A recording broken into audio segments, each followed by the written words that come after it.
Hello दोस्तों, बुखार के टाइम अक्सर बहुत सारे सही डिसीजंस गलत डिसीजंस लिए जाते हैं। कुछ ऐसी चीज़ें हैं जो बुखार से ज़्यादा नुकसानदायक हो सकती है। आज हम बात करेंगे बुखार के टाइम कौन कौन सी सबसे बुरी चीज़ें हैं जो आपको भूल कर भी नहीं करना चाहिए और ऐसा क्यों है, ये चीज़ें क्या नुकसान करती है, ये सारी चीज़ों पर हम बात करेंगे। बुखार के टॉपिक पर डिस्कस करना बहुत ज़रूरी है क्योंकि ये ऑलमोस्ट हर सिस्टम की अलग अलग तरह की प्रॉब्लम्स का मार्कर होता है। यानी बुखार कोई एक सिस्टम की प्रॉब्लम की वजह से नहीं, हर तरह के सिस्टम में हर तरह की प्रॉब्लम्स की वजह से हो सकता है। आज समझने का प्रयास करेंगे कि बुखार में कौन सी कॉमन गलतियां लोग करते हैं जो कि उन्हें नहीं करनी चाहिए। यदि आपको अगर फीवर होता है तो सबसे पहले आप क्या करते हो और क्या ब्लैंकेट लेते हो या एसी बंद करते हो या ठंडे पानी की पट्टियां करते हो, ये सारी चीज़ों में आप क्या करना पसंद करते हो कमेंट सेक्शन में लिखकर हमें बताएं। आज बहुत सारे मिथ्स और मिसकंसेप्शन को तोड़ने का प्रयास करेंगे। टॉपिक पर जाने से पहले जो लोग हमारे चैनल पर नए हैं उन्हें रिक्वेस्ट करूंगा कि चैनल को सब्सक्राइब करें, वीडियोस को लाइक करें। टॉपिक इंपॉर्टेंट है, इसे अंत तक देखिएगा। हमारे पेशेंट एक्सपीरियंसेस, हमारे क्लिनिक के एक्सपीरियंस पॉइंट्स और इतने सालों के एक्सपीरियंस में हमने क्या चीज़ें सीखी है और साइंटिफिक स्टडीज आपको बताते चलूंगा। तो टॉपिक में हमारे साथ बने रहिए। चलिए शुरू करते हैं।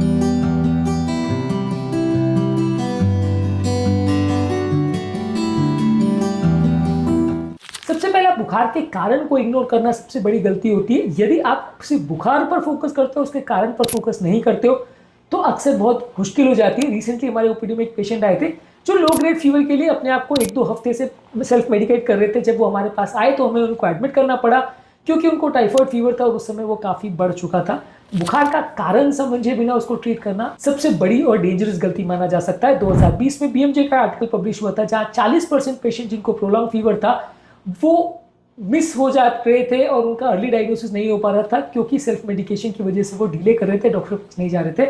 ऐसा बीएमजे के एक आर्टिकल में इंडिया में पब्लिश हुआ था। इसके अलावा आप अपने बॉडी को बहुत ज़्यादा कपड़ों से अगर ढक देते हैं, वो बॉडी को ओवर बंडल कर देते हैं, बहुत ज़्यादा हेवी ब्लैंकेट्स कर देते हैं जो कि आपकी हीट को ट्रैप करता है, तो ये भी एक बड़ा प्रॉब्लम होता है। ये वैसे ही कि जैसे प्रेशर कुकर के ऊपर आप एक बड़ा तौलिया रख दें या एक ब्लैंकेट रख दें, जब वो बॉईल कर रहा है तो वैसे ही कि उसकी हीट ट्रैप हो जाएगी और वो नुकसान का सौदा बन सकता है। तो कई बार बहुत ज़्यादा फीवर हो वैसे टाइम पे बॉडी को ओवर कवर करना या रैप करना नुकसानदायक हो सकता है।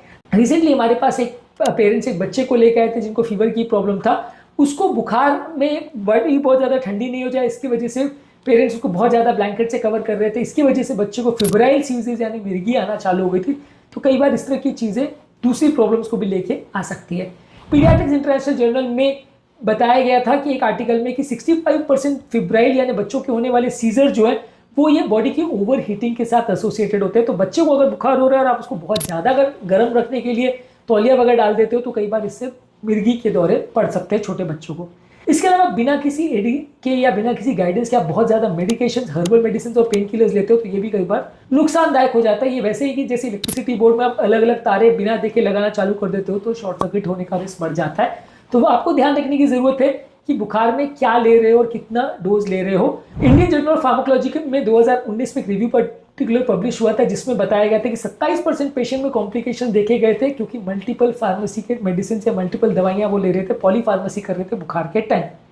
इसके अलावा बुखार के टाइम यदि आप फ्लूइड्स को स्किप करते हो और सिर्फ रेस्ट पर ही काम चलाते हो, खाने को भी स्किप करते हो, तो ये नुकसानदायक होता है। आपको आपकी बुखार के टाइम खाने और पानी की भी बहुत ज़्यादा ज़रूरत है। आपकी कार बेसिकली एक इंजन की तरह से जो गर्म हो रहा है, ऐसे टाइम पे आप उसको अगर पानी नहीं दोगे तो रेडिएटर गर्म हो जाएगा, आग पकड़ लेगा। तो ऐसे टाइम पर आपको उसको पानी देना जरूरी है, पानी और खाना भी देना जरूरी है क्योंकि आपकी एनर्जी नहीं तो कहाँ से आएगी।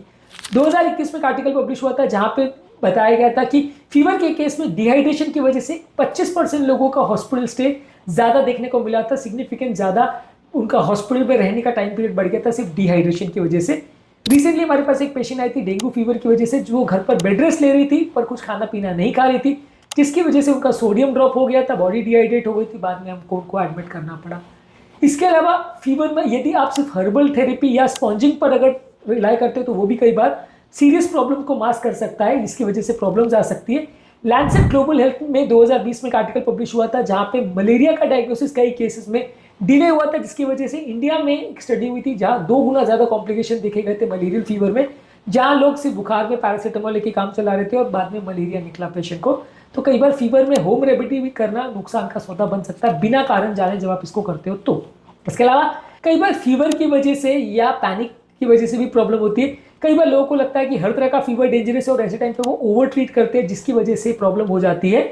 अगर आपको घर पे फायर अलार्म दिखता है, भले वो छोटे मोटे स्मोक की वजह से हो, आप बिना देखे फायर ब्रिगेड को बुला लेते हो, तो वो कई बार प्रॉब्लमेटिक हो सकता है। आपको जानना जरूरी है कि एक्चुअल में फायर है भी या नहीं और उसमें क्या करने की आवश्यकता है। बैलेंस डिसीजन लोगे तो अच्छा रहेगा। आप सिर्फ अलार्म को देख के अगर फायर ब्रिगेड बुला लोगे तो कई बार प्रॉब्लम्स भी हो सकती है। फ्रंटियर्स ऑफ पीडियाट्रिक्स में 2019 में एक आर्टिकल पब्लिश हुआ था, जहां दिखाया गया था कि 80% केयर गिवर्स अपने बच्चे को बिना देखे अननेसेसरी फीवर कम करने की दवाई देते हैं, जिससे फायदे के बदले अक्सर नुकसान हो जाता है। अगली कॉमन मिस्टेक जो लोग करते हैं कि काम पर या वर्क पर बहुत जल्दी लौटने के प्रयास करते हैं। कई बार ऐसे टाइम पे पर्याप्त बेड रेस्ट नहीं मिलना भी प्रॉब्लमैटिक हो सकता है। रिसेंटली हमारे पास एक कॉलेज स्टूडेंट आए थे जो फीवर के बाद बॉडी ठीक नहीं हुई थी, लेकिन तुरंत वो कॉलेज चले गए थे कि कॉलेज में एक्स्ट्रा क्लास थी और वहाँ पे वो अनकॉन्शियस हो गए थे। बाद में अनकॉन्शियसनेस की वजह से हमको उनको 2 दिन भर्ती रखना पड़ा।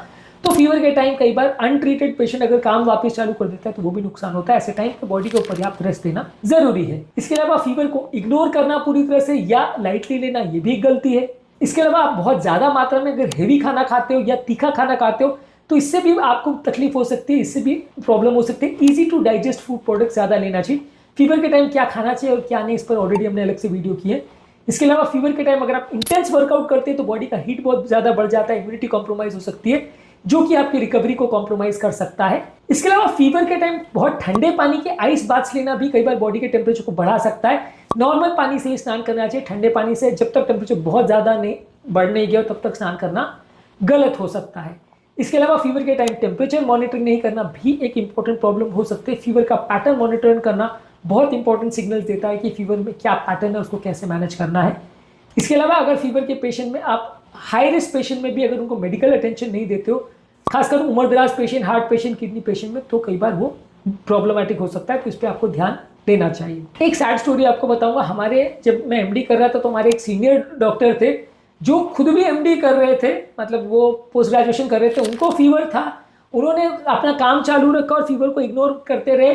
बाद में जिस दिन उनको एडमिट किया, बाद में पता चला कि उनको ब्रेन फीवर यानी ब्रेन का मलेरिया था और उनकी डेथ हो गई। मेडिसिन के वो डॉक्टर थे, वो खुद की बीमारी डायग्नोज नहीं कर पाए, खुद को लाइटली लिया और बाद में उनकी डेथ हो गई थी सेरेब्रल मलेरिया की वजह से। तो ये काफ़ी सैड स्टोरी है, लेकिन जानना समझना जरूरी कि कई बार इस मामले में डॉक्टर खुद भी गलती कर जाते हैं, फीवर को लाइटली लेके कई बार फंस जाते हैं। तो कॉमन आदमी के लिए फंसना और कॉमन बात है। आपके पेरेंट्स या घर वाले फीवर के केस में कौन सी रेमेडी यूज करते हैं और फीवर में कब डॉक्टर के पास जाना जरूरी समझते हैं, कमेंट सेक्शन में लिखकर हमें जरूर बताएं।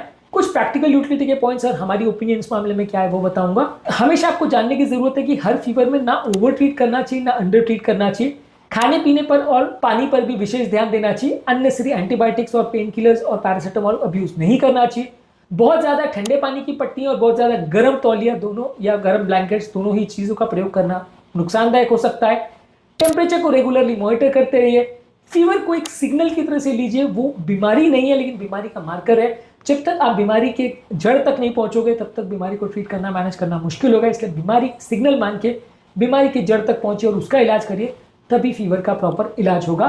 कमेंट सेक्शन में मुझे लिखकर जरूर बताएं कि इनमें से कौन सी गलतियां आपने की है या जिस गलती के बारे में आपको नहीं पता था, हमें जरूर लिखकर बताएं।